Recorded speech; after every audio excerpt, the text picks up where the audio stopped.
नमस्कार दोस्तों, radio says 89.6 FM पर आप सुन रहे हैं किस्से जिंदगी के, किस्से जो हौले से छू जाएं मन के हिस्से। और आज इसी श्रृंखला में आइए आपको सुनाते हैं शकुंतला शर्मा जी की लिखी कहानी अपनी पसंद। टैक्सी से उतरते हुए प्राची के दिल की धड़कन तेज हो गई थी। पहली बार अपने ही घर के दरवाजे पर उसके पैर ठिठक गए थे। वो जड़वत सी खड़ी रह गई। क्या हुआ? क्षितिज ने उसके चेहरे पर अपनी गहरी दृष्टि डाली।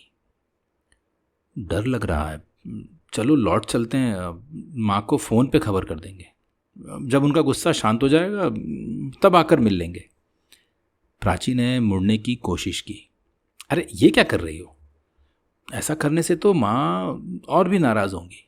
और अपने पापा का तो सोचो, उन पर क्या बीतेगी।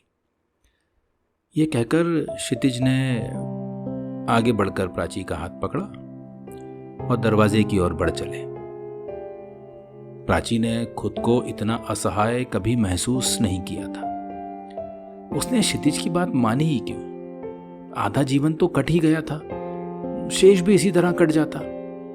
अनवरत विचार श्रृंखला के बीच अनजाने में ही उसका हाथ कॉलबेल की तरफ बढ़ गया। घर के अंदर से दरवाजे तक आने वाली माँ की पदचाप को वह बखूबी पहचानती थी।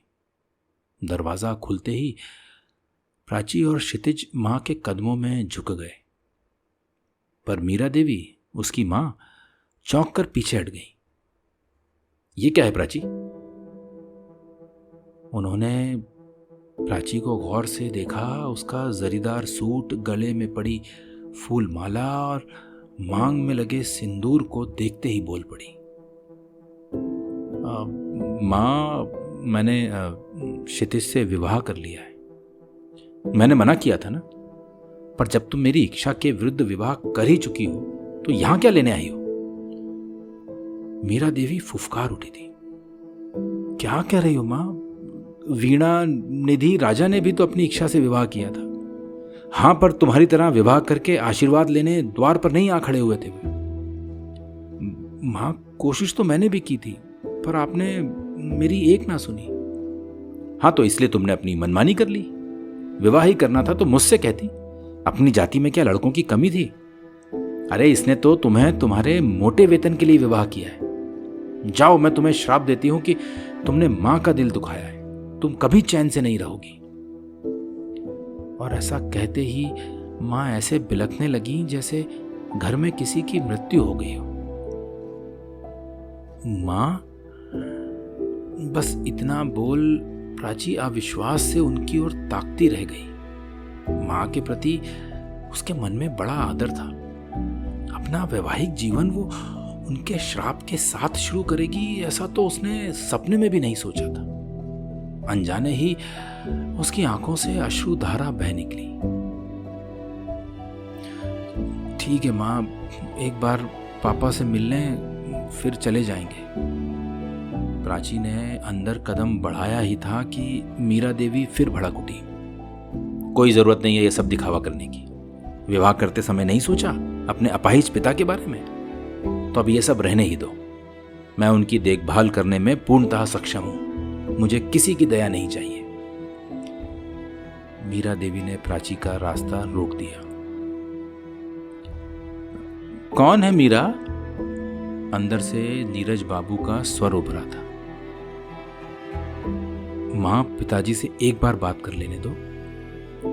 मैं उन्हें समझा दूंगी कि उनकी प्यारी बेटी प्राची अपनी इच्छा से विवाह करके घर छोड़कर चली गई है। वो क्षितिज को कुछ देखना ही नहीं चाहती थी। वो कुछ ऐसे बर्ताव कर रही थी मानो क्षितिज वहां हो ही नहीं। आखिरकार क्षितिज बोल ही पड़ा। चलो चले। और प्राची सर झुकाए क्षितिज के पीछे पीछे टैक्सी में बैठ गई और सुबकती रही। क्षितिज लगातार उसे चुप कराने की कोशिश करता रहा। देखा तुमने क्षितिज, पापा को पक्षाघात होने पर मैंने पढ़ाई छोड़कर नौकरी की। आगे की पढ़ाई सांदे विद्यालय में रहकर पूरी की। निधि, राजा, प्रवीण, वीणा सबकी पढ़ाई का भार पापा के इलाज के साथ साथ घर के अन्य खर्चों को पूरा करने में मैं जैसे मशीन बन गई थी। मैंने अपने बारे में कभी नहीं सोचा। निधि, राजा और वीणा ने नौकरी करते ही अपनी इच्छा से विवाह कर लिया। तब तो माँ ने दोस्तों संबंधियों को बुलाकर विधि विधान से विवाह कराया, दावत दी, और आज मुझे देख उनकी आंखों में खून उतर आया। आशीर्वाद देने की जगह श्राप दे डाला। आक्रोश से प्राची का गला रुंध गया और वो फिर से फूट फूट कर रोने लगी। शांत हो जाओ प्राची। हमारे जीवन का सुख चैन किसी के श्राप या वरदान पर नहीं, हमारे अपने नजरिए पर निर्भर करता है। क्षितिज ने समझाने की कोशिश की, पर सच तो यह है कि मां के व्यवहार से वह भी बहुत बुरी तरह आहत था। खैर, अपने फ्लैट के सामने पहुंचते ही क्षितिज ने फ्लैट की चाबी प्राची को थमा दी और बोला, यही है अपना गरीब खाना। प्राची ने चारों ओर निगाह डाली, घूमकर देखा और मुस्कुरा दी। डबल बेडरूम वाला छोटा सा फ्लैट बड़े सुरुचिपूर्ण ढंग से सजाया गया था। प्राची ड्राइंग रूम में पड़े सोफे पर पसर गई। मन का बोझ कम होने का नाम ही नहीं ले रहा था। मन अजीब से अपराध बोध से पीड़ित था। पता नहीं क्षितिज से विवाह का फैसला उसका सही था या गलत।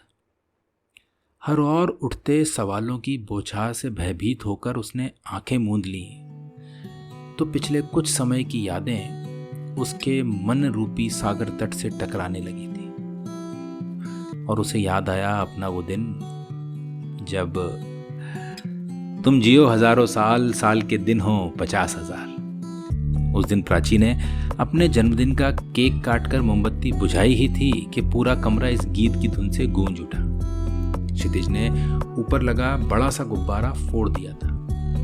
उसमें से रंग बिरंगे कागज के फूल उसके ऊपर और पूरे कमरे में बिखर गए थे। उसके सभी सहकर्मियों ने करतल ध्वनि के साथ उसे बधाई दी और गीत गाने लगे थे। जन्मदिन की चहल पहल और धूमधाम के बीच शाम कैसे बीत गई पता ही न चला।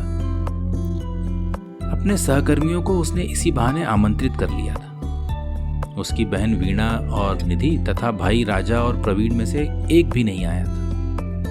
प्रवीण तो अपने कार्यालय के काम से सिंगापुर गया था, पर अन्य सभी तो इसी शहर में थे। खैर, सभी अतिथियों को विदा करने के बाद प्राची निढाल होकर अपने कक्ष में पड़ी सोच रही थी कि चलो इसी बहाने सहकर्मियों को घर बुलाने का अवसर तो मिला, वरना इस आयु में किसका मन होता है जन्मदिन मनाने का। एक और वर्ष जुड़ गया उसकी आयु के खाते में। आज पूरे 35 बसंत देख लिए थे उसने। अंधकार में आंखें खोलकर प्राची शून्य में ताक रही थी। अनेक तरह की आकृतियां अंधेरे में आकार ले रही थी। वे आकृतियां जिनका कोई अर्थ नहीं था, ठीक उसके जीवन की तरह। तभी मां का स्वर गूंजा, प्राची, ओ प्राची। क्या है मां, बेटी सो गई क्या? नहीं तो थक गई थी मां, तो थोड़ा आराम कर रही हूँ। ये राजा, निधि और वीणा में से कोई नहीं आया? अरे हाँ, मैं तुझे बताना ही भूल गई थी। राजा का फ़ोन आया था, बता रहा था कि अचानक ही उसके दफ्तर का कोई बड़ा अफसर आ गया है, इसलिए उसे रुकना पड़ गया है। वीणा और निधि को तो तुम जानती ही हो, अपनी गृहस्थी में कुछ इस तरह डूबी हैं कि उन्हें दीन दुनिया का होश तक नहीं। माँ ने उन सब की ओर से सफाई दी। फिर भी थोड़ी देर के लिए तो आ ही सकती थी ना माँ। अरे वीणा तो फोन पर यह कहकर हंस रही थी कि बुढ़ापे में दीदी को जन्मदिन मनाने की क्या सूझी। यह कहकर मां खिलखिलाकर हंस दी। मां की यह हंसी प्राची के कानों में मानो सीसा घुल गई। वो रुआसी होकर बोली, पहले कहना चाहिए था ना मां कि तुम्हारी प्राची को वृद्धावस्था में जन्मदिन मनाने का साहस ही नहीं करना चाहिए। अरे बेटी, मैं तो यूं ही मजाक कर रही थी, तू तो बुरा मान गई। 35 वर्ष की आयु में तो आजकल लोग जीवन शुरू करते हैं। माँ ने जैसे भूल सुधार की मुद्रा में कहा। और इस तरह अंधेरे में क्यों बैठी है? आ चल, उपहार खोलते हैं, देखेंगे किसने क्या दिया है। मां की बच्चों जैसी उत्सुकता देख प्राची उठकर दलान में चली आई। अब मां हर उपहार खोलती, उसके दाम का अनुमान लगाती और एक और सरका देती। अरे ये देखो, ये किसने दिया है?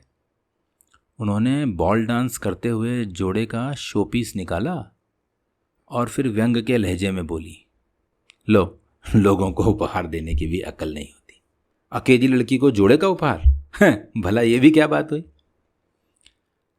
मां, डिब्बे पर देखो, नाम लिखा होगा, प्राची बोली। मेरा चश्मा दूसरे कमरे में रखा है, ले तू ही पढ़ ले। उन्होंने डब्बा और उस पर लिपटा कागज दोनों प्राची की ओर बढ़ा दिए थे।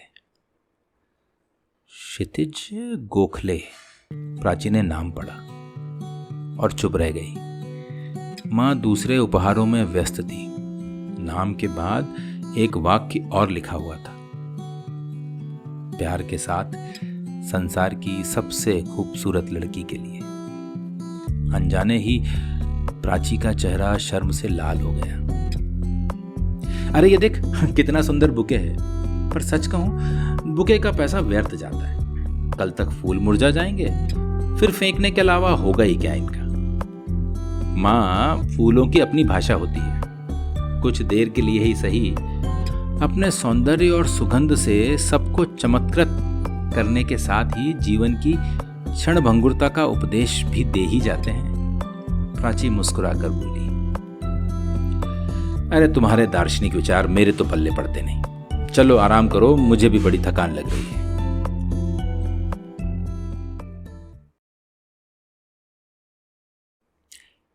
नमस्कार दोस्तों, आप सुन रहे हैं रेडियो सेज 89.6 FM पर शकुंतला शर्मा जी की लिखी कहानी अपनी पसंद। इस कहानी में अब तक आपने सुना कि प्राची ने क्षितिज से शादी कर ली और वो अपने घर अपने माँ बाप का आशीर्वाद लेने पहुंची, जहां उसकी माँ ने उसे बहुत जलील करके घर से निकाल दिया। क्षितिज के घर पहुंच वो अपनी यादों में डूब गई कि किस तरह उसने अपनी पिता की बीमारी के बाद अपने चारों भाई बहन को पाल पोस के बड़ा किया और 35 साल की उम्र तक विवाह नहीं किया था, और कैसे उसके घर वाले गाहे बगाहे उसका मजाक उड़ाया करते थे और वो बस अपने अपाहिज पिता की सेवा में लगी रहती थी। अब आगे। सोने से पहले हर दिन की तरह उस दिन भी अपने पिता नीरज बाबू के लिए दूध लेकर गई प्राची। अरे बेटी, बड़ी अच्छी रही तेरी जन्मदिन की पार्टी। बड़ा आनंद आया बेटा। हर साल क्यों नहीं मनाती अपना जन्मदिन? इसी बहाने तेरे अपाहिज पिता को भी थोड़ी खुशी मिल जाएगी। नीरज बाबू भीगे स्वर में बोले। प्राची पिता का हाथ थामे कुछ देर उनके पास बैठी रही। कोई अच्छा सा युवक देखकर विवाह कर ले बेटा। अब तो तेरे चारों भाई बहनों की शादी हो गई, वो भी सुव्यवस्थित हो गए हैं। रहा हम दोनों का सवाल, तो हम किसी तरह अपने आप को संभाल ही लेंगे। क्यों उपहास करते हो पापा? मेरी क्या विवाह की उम्र है? वैसे भी अब किसी और सांचे में ढलना मेरे लिए संभव नहीं होगा। वो फीकी सी हंसी हंसती। नीरज बाबू को रजाई उड़ाकर पास की मेज पर पानी रख प्राची अपने कमरे में आई तो आंखों में नींद का नामो निशान नहीं था। उसे याद आया, कुछ 5-6 वर्ष हुए होंगे जब उसके सहपाठी सौरभ ने उसके सामने विवाह का प्रस्ताव रखा था। बाद में उसके माता पिता भी घर आए थे, पर मां ने इस विवाह के प्रस्ताव को नहीं माना था। बोली कि बेटा समझकर तुम्हें पाला है, अब तुम प्रेम व्रेम के चक्कर में पड़कर विवाह कर लोगी तो क्या इन छोटे भाई बहनों का क्या करेंगे हम? सौरभ ने अपने लंबे प्रेम का भी हवाला दिया तो आखिर वो मान गई और अपनी मां के पास जाकर प्राची ने कहा कि मां, मैंने और सौरभ ने विवाह करने का निर्णय लिया है। आप चिंता ना करें, पहले की तरह ही परिवार की सहायता करती रहूंगी। प्राची ने दो टूक निर्णय सुनाया। अरे कहने और करने में बहुत अंतर होता है बेटा। विवाह के बाद तो बेटे भी पराये हो जाते हैं, फिर बेटियां तो होती ही हैं पराया धन। और इसके बाद तो जैसे मां अनशन पर ही बैठ गई। जब 3 दिन तक मां ने पानी की एक बूंद तक गले के नीचे ना उतारी तो वो घबरा गई और उसने सौरभ से कह दिया कि उन दोनों का विवाह संभव नहीं है। उसके बाद वो सौरभ से कभी नहीं मिली। सुना है बाहर किसी और देश में जाकर वहीं बस गया है। वो इन्हीं ख्यालों में खोई नींद की गोद में समा गई थी। जन्मदिन के अगले ही दिन क्षितिज ने बड़े नाटकीय अंदाज में उसके सामने विवाह प्रस्ताव रख दिया था। अरे तुम होश में तो हो क्षितिज? अरे तुम मुझसे कम से कम 3 वर्ष छोटे हो। तुम्हारे माता पिता क्या सोचेंगे? माता पिता नहीं है, भैया भाभी हैं, उन्हें मैं अच्छी तरह जानता हूं। मैं मना लूंगा उन्हें, तुम अपनी बात कहो। क्षितिज मुझे तो लगता है कि हम मित्र ही बने रहें तो ठीक है। नहीं, ये ठीक नहीं है। पिछले 2 सालों में हर पल मुझे यही लगता रहा है कि तुम्हारे बिना मेरा जीवन अधूरा है, क्षितिज ने स्पष्ट किया। प्राची ने जब अपने माँ और पिताजी को इस विवाह प्रस्ताव के बारे में बताया तो माँ देर तक हंसती रही। उनकी इस ठहाकेदार हंसी देख प्राची भौचक रह गई थी। इसमें हंसने वाली क्या बात है माँ? हंसने की नहीं तो क्या रोने की बात है? तुम्हें क्या लगता है वो तुमसे विवाह करेगा? तुम ही कह रही थी ना कि वो तुमसे 3 साल छोटा है। क्षितिज इन सब बातों को नहीं मानता माँ। हाँ, वो क्यों मानेगा? वो तो तुम्हारे मोटे वेतन के लिए विवाह कर ही लेगा, पर यह विवाह चलेगा कितने दिन? क्या कह रही हो माँ? क्षितिज की कमाई मुझसे कम नहीं है और क्षितिज आयु के अंतर को खास महत्व नहीं देता। तो फिर देर किस बात की? जाओ, जाकर शान से विवाह रचाओ। माता पिता की चिंता तो तुम्हें है ही नहीं। अचानक नीरज बाबू बोल पड़े। मुझे तो इस प्रस्ताव में कोई बुराई नजर नहीं आती। अरे तुम्हें दीन दुनिया की कुछ खबर भी है? लोग कितने स्वार्थी हो गए हैं। मां ने यह कहकर पापा को चुप करा दिया। क्षितिज नहीं माना। लगभग 6 माह तक दोनों के बीच तर्क वितर्क चलते रहे। आखिर प्राची ने हथियार डाल दिए और वो क्षितिज की जिद के आगे झुक गई और दोनों ने विवाह का निर्णय ले लिया। लेकिन विवाह कर प्राची के घर जाने पर दोनों का ऐसा स्वागत होगा ये क्षितिज तो क्या प्राची ने भी नहीं सोचा था। जाने अभी और कितनी देर प्राची अतीत के विचारों में खोई रहती अगर क्षितिज ने झकझोर कर उसकी तंद्रा भंग ना की होती। क्या हुआ, सो गई थी क्या? लीजिए गर्मा गर्म कॉफी। क्षितिज ने जिस नाटकीय अंदाज में कॉफी का प्याला प्राची की ओर बढ़ाया उसे देखकर वो हंस पड़ी। तुम कॉफी बना रहे थे, मुझे क्यों नहीं कहा? मैं भी अच्छी कॉफी बना लेती हूं। क्यों, मेरी कॉफी अच्छी नहीं लगी क्या? नहीं, कॉफी तो अच्छी है पर तुम्हारे घर की पहली कॉफी मुझे बनाना चाहिए थी ना, प्राची ने हिचकते हुए कहा। देखो सुनो, हमारी बहस में तो ये कॉफी हो जाएगी ठंडी। उससे बेहतर है कॉफी खत्म करके जल्दी तैयार हो जाओ। आज हम खाना बाहर खाएंगे और हाँ, लौट कर गांव जाने की तैयारी भी करनी है। भैया भाभी को मैंने अपने विवाह की सूचना दी तो उन्होंने तुरंत गांव आने का आदेश दे दिया है। ठीक है, जो आज्ञा महाराज। कॉफी समाप्त होते ही आपकी आज्ञा का अक्षरशः पालन किया जाएगा। प्राची भी उतने ही नाटकीय स्वर में बोली। वो कॉफी पी ही रहे थे कि दरवाजे की घंटी बजी और दरवाजा खोलते ही सामने प्राची और क्षितिज के सहयोगी खड़े थे। बधाई हो के स्वर से सारा फ्लैट गूंज उठा और फिर दूसरे ही क्षण उल्हानों का सिलसिला शुरू हो गया। वो तो मनोहर और ऋचा ने तुम्हारे विवाह का राज खोल दिया, वरना तुम तो इतनी बड़ी बात हजम ही कर गए थे। उनका एक साथी बोला। आज हम नहीं टलने वाले, आज तो हमें शानदार पार्टी चाहिए ही। सभी एक साथ बोले। पार्टी तो अवश्य मिलेगी पर आज नहीं, आज तो मुंह मीठा कीजिए। इतना कहकर मिठाई का डब्बा उसने उन लोगों के आगे बढ़ा दिया। सभी लोग थोड़ी देर बैठकर चले गए। उनके विदा लेते ही दरवाजा बंद कर प्राची जैसे ही मुड़ी कि घंटी फिर बज उठी। इस बार दरवाजा खोला तो उसके चारों भाई बहन बाहर खड़े थे। दीदी, जीवन के इतने महत्वपूर्ण क्षण में आपने हमें कैसे भुला दिया?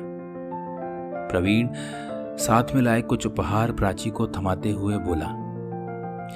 राजा ने क्षितिज के गले लगकर बधाई दी। निधि और वीणा भी बधाई देने लगी। हम सब आप दोनों को लेने आए। पापा ने बुलावा भेजा है। आप तो जानती हो दीदी, वो खुद यहाँ आ नहीं सकते थे। राजा ने आग्रह किया। भैया, हम दोनों आशीर्वाद लेने गए थे, पर माँ ने तो हमें श्राप ही दे डाला। ये कहते हुए प्राची रो पड़ी।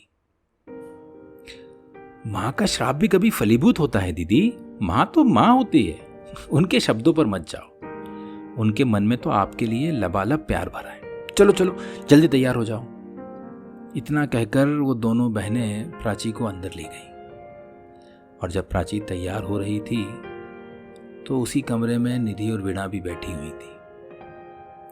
अचानक तैयार होते होते प्राची सोच बैठी, ये क्या चमत्कार है कि उसके भाई बहन जिन्होंने आज तक कभी उसकी सुध नहीं ली, वो आज अचानक एकदम से। और फिर मां का हृदय परिवर्तन कैसा हो गया? उसके मन में बहुत ऊहापोह चल रही थी। आखिर उससे रहा ना गया और वो पूछ ही बैठी, निधि, वीणा, सच सच बताओ, तुम्हें शादी के बारे में कैसे मालूम पड़ा और मां अचानक से कैसे मान गई? वीणा कहने लगी, दीदी मुझे कुछ नहीं मालूम। हमें तो बस शादी का मालूम पड़ा और हम सब यहाँ आ गए। रही माँ की बात तो वो तुम माँ से ही पूछ लेना। न जाने क्यों प्राची इस बात पर विश्वास नहीं कर पा रही थी। वो अचानक उठी। उसने निधि का हाथ अपने सर पर रखा और कहा, निधि सच सच बताना, क्या तुम्हें वाकई कुछ नहीं मालूम? निधि ने हौले से वीणा की तरफ देखा और बोल पड़ी, दीदी ये सब अचानक नहीं हुआ है। क्षितिज जीजाजी कल हम सबसे मिले थे। उन्होंने ही हमें आपकी ज़िंदगी के दूसरे पहलू से अवगत कराया। हमें पहली बार समझ आया दीदी कि आपने हमारे लिए अपना पूरा जीवन कुर्बान कर दिया और हमें कभी एहसास भी नहीं होने दिया। हम बहुत स्वार्थी हो गए थे दीदी। इसके बाद हम सब माँ पिताजी से मिलने गए थे। वहाँ भी क्षितिज जीजाजी ने ही सारे गिले शिकवे दूर किए। दीदी वाकई हमने कभी आपकी भावनाओं की कद्र नहीं की। हमें माफ कर दो। इतना कहकर वो दोनों प्राची के गले लग पड़ी और रोने लगी। मन भर के रो लेने के बाद वीणा अचानक से बोली, बस दीदी रोना बंद करो। ऐसा लग रहा है जैसे आप मायके से विदा हो रही हो, जबकि हकीकत यह है कि आप मायके जा रही हो, ससुराल से। ये बात सुनकर प्राची और वीणा के चेहरे पर हंसी आ गई और साथ ही प्राची के चेहरे पर एक गर्व सा परिलक्षित होने लगा अपनी पसंद क्षितिज पर। बस इतना सा ही था आज का ये किस्सा।